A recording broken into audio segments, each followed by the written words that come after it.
9 hours after a runaway freight car collided with a passenger train. The scene, the R6 tracks just west of the DeKalb station. A freight car half loaded with corn sugar collided out of a siding and hit the passenger train head on. 6 passengers and 2 SEPTA workers were injured, but all were treated and released at area hospitals. John Rawlins has more on what happened, or more accurately, what didn't happen. The freight car rolled an estimated 400 yards from where it was parked on an industrial siding used by the Matlock Company. Workers there were in the process of thawing frozen brakes on the car when it broke away.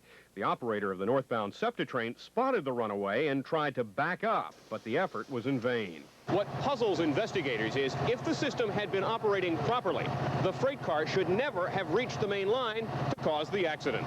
What should have happened is once the freight car reached a certain point on the siding, a device called a derailer should have forced that car off the track short of the main line. A mechanical derail positioned on industrial track so that if a car gets away like this, it would derail and not affect normal operations. But there are reports from the Matlock Company the derailer was not in place. Tonight, SEPTA crews were busy repairing this switch.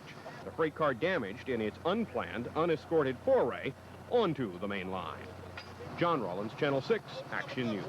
That crash happened on tracks owned by SEPTA and shared with Conrail, and of course it raises the much debated issue of whether passenger trains should be on the same tracks as freight trains.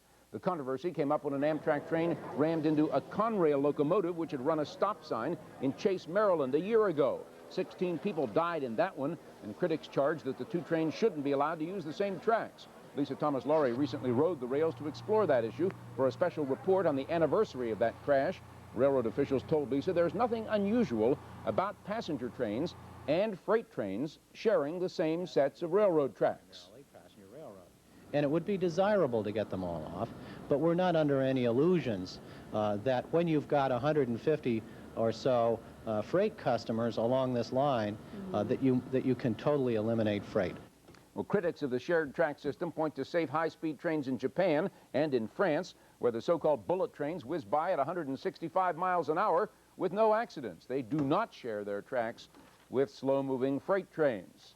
Well, some workers literally stopped the would-be burglar dead in his tracks in West Philadelphia today. It happened at 4324 Walnut.